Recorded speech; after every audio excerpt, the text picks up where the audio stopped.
नमस्कार, मैं हूं पूजा सिंह। स्वागत है आप सभी का आपके अपने राजपथ और बुलंद आवाज पर। दोस्तों, 5 राज्यों के विधानसभा चुनाव संपन्न होकर के अब कल 3 दिसंबर को नतीजे आ रहे हैं, जिसका बहुत ही ज्यादा बेसब्री से इंतजार किया जा रहा है। जब से मतदान हुआ है उसके बाद से हर कोई टकटकी लगाकर देख रहा है इन नतीजों की तरफ कि आखिरकार किसके पक्ष में जो है जनता ने अपना फैसला दिया है, अपना फैसला सुनाया है। क्योंकि जनता जनार्दन ही सर्वोपरि है, जनता से ऊपर कुछ भी नहीं। लोकतंत्र में एक मजबूत जो है अधिकार जो है प्राप्त है जनता को, वो है वोटिंग का अधिकार। और वो वोटिंग का अधिकार का इस्तेमाल जो है जनता कर चुकी है। अब देखना यह होगा कि आखिरकार कौन इस इम्तिहान में पास हुआ है और कौन फेल हुआ है, और किसको कितनी ज्यादा मेहनत करने की अभी जरूरत है, और जनता ने एक बार फिर से किस पर भरोसा जताया है या फिर बदलाव करने की ठानी है जनता ने। तो ये सब कुछ कल जो है क्लियर हो जाएगा, सारी तस्वीर जो है वो साफ हो जाएगी। इससे पहले कि पिछले कई दिनों से, जब से 30 नवंबर को आखिरी मतदान जो है वो तेलंगाना में हुआ है, उसके बाद से एग्जिट पोल भी आने शुरू हो गए हैं। तमाम जो है न्यूज़ चैनल और तमाम यूट्यूब चैनल्स और तमाम एजेंसियां जो हैं वो एग्जिट पोल भी दिखा रही हैं। एग्जिट पोल में कई तरीके की चीज़ें तो बहुत ही ज़्यादा चौंकाने वाली हैं, और कुछ चीज़ें ऐसी हैं जिनका पूर्वानुमान जो है वो लगाया जा रहा था, और बहुत सारी चीजें ऐसी भी हैं जिन पर यकीन करना थोड़ा सा मुश्किल हो रहा है। जैसे कि अगर हम सिलसिलेवार बात करें, शुरुआत करते हैं, जैसे कि अगर हम तेलंगाना से शुरुआत करते हैं, क्योंकि तेलंगाना में सबसे आखिरी में चुनाव हुआ है। तेलंगाना में जो है बीआरएस जिसकी तूती बोलती थी, उस बीआरएस को जो है अच्छी खासी टक्कर और चुनौती दी है कांग्रेस ने। और कांग्रेस के पक्ष में ये कहा जा रहा है कि लोगों ने अच्छा खासा जो है भरोसा जताया है और अच्छी खासी संख्या में कांग्रेस को वोट दिया है।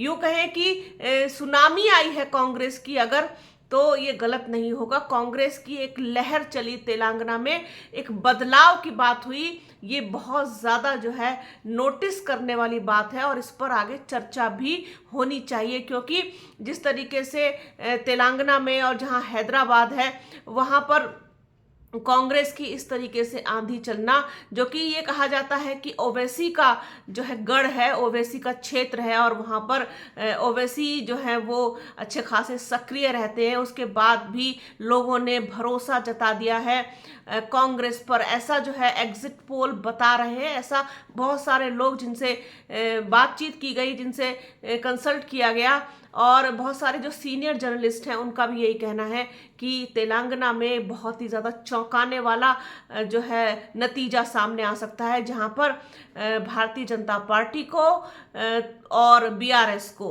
दोनों को ही अच्छा खासा जो है झटका लग सकता है, धक्का लग सकता है। अब नतीजे तो कल पता चलेंगे कि ऊंट किस करवट बैठा है, लेकिन एक जो अनुमान लगाया जा सकता है या लगाया जा रहा है, उसके लिए यही कहा जाएगा कि कांग्रेस ने जो है वहां पर बाजी मार ली है, और कांग्रेस जो है वहां पर कहना चाहिए कि क्लीन स्वीप करती हुई भी दिखाई दे सकती है बीआरएस को। बाकी देखिए, टक्कर तो नेक टू नेक रही है, इसमें कोई दो राय नहीं है, लेकिन नतीजे जो आएंगे वो बेहद चौंकाने वाले होंगे, ये तो शर्तिया तय है, इसमें कोई भी संदेह नहीं है। तेलंगाना में जिस तरीके से एन मोमेंट पर सारा खेल पलटा, सारा चुनाव पलटा।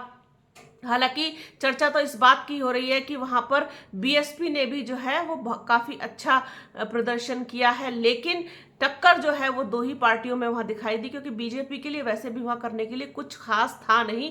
बीआरएस और कांग्रेस में जोरदार टक्कर रही है, तो यहां पर जो है कांग्रेस बीआरएस पर भारी पड़ती हुई दिखाई दे रही है।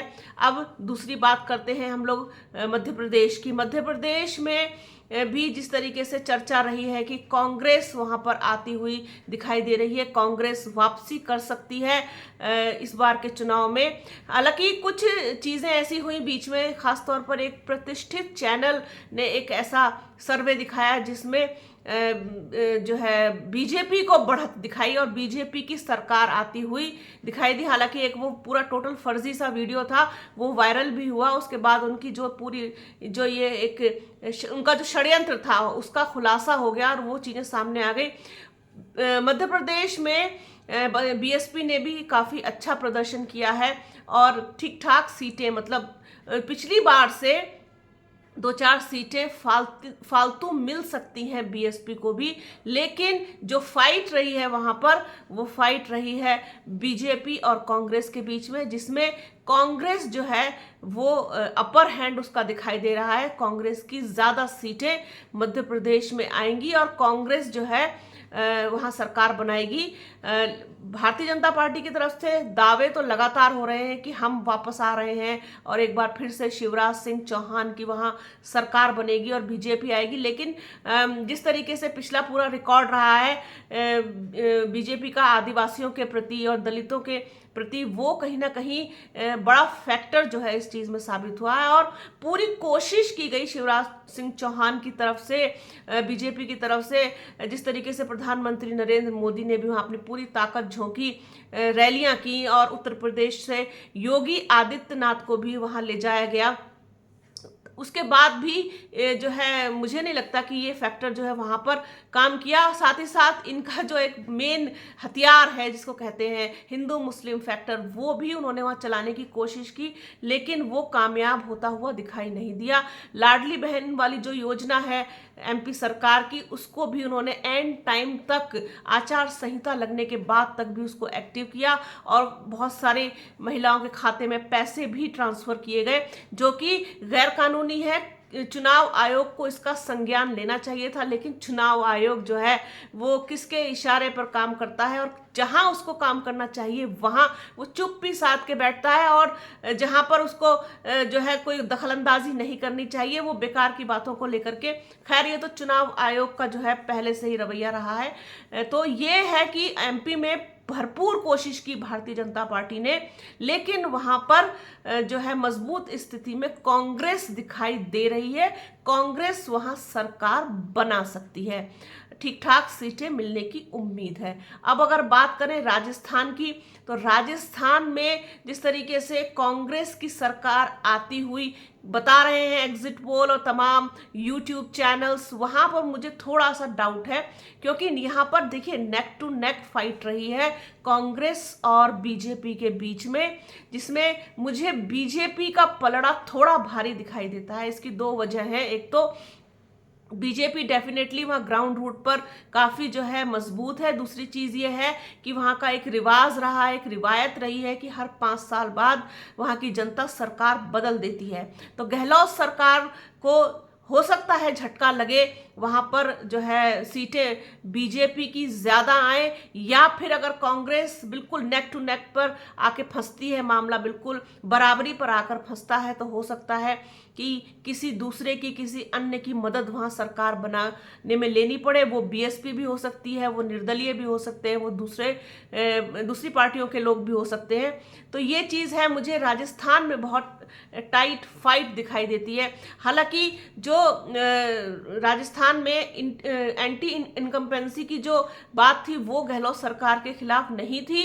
दूसरा ये है कि जो बीजेपी की अंदरूनी लड़ाई है, जो उनका अंदरूनी कलह है, वो कहीं ना कहीं उनको वहां नुकसान जरूर पहुंचाता हुआ दिखाई दे रहा है, क्योंकि जितनी बड़ी जो है संख्या से बीजेपी को जीत मिलनी चाहिए थी उसका अंतर जरूर घटेगा, ऐसा मुझे लगता है। अगर बीजेपी वहां पर कांग्रेस से ज़्यादा सीट पा भी लेती है तो उसका जीत का अंतर मुझे नहीं लगता कि कोई बहुत ज़्यादा बड़ा होगा, क्योंकि वो अपने ही कलह से इतनी बुरी तरीके से जूझ रहे थे कि इसका नुकसान तो कहीं ना कहीं उनको उठाना पड़ेगा। और साथ ही साथ गहलोत सरकार की जो तमाम स्कीमें हैं और उन्होंने जिस तरीके से चिरंजीवी योजना और तमाम दूसरी योजनाओं को क्रियान्वित किया है और उसका लाभ लोगों को मिला है, तो ये डेफिनेटली जिसने गहलोत सरकार का रिपोर्ट कार्ड जो है वो ठीक कर दिया।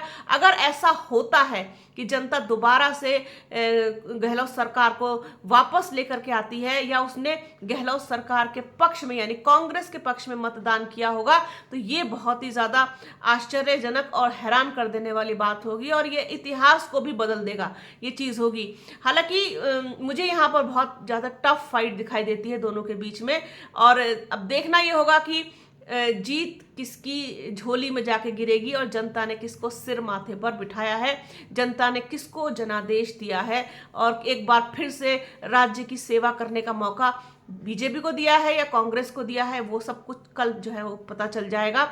इसके बाद अगर बात करें छत्तीसगढ़ की, तो छत्तीसगढ़ में भी ये कहा जा रहा था और एग्जिट पोल में भी यही बताया जा रहा है कि बघेल सरकार जो है यानी कांग्रेस वो वापसी वहां पर कर सकती है। हालांकि जो बाद की का जो टाइम रहा है उसमें मुझे ऐसा लगता है कि बीजेपी ने वहां पर कड़ी टक्कर दी है कांग्रेस को।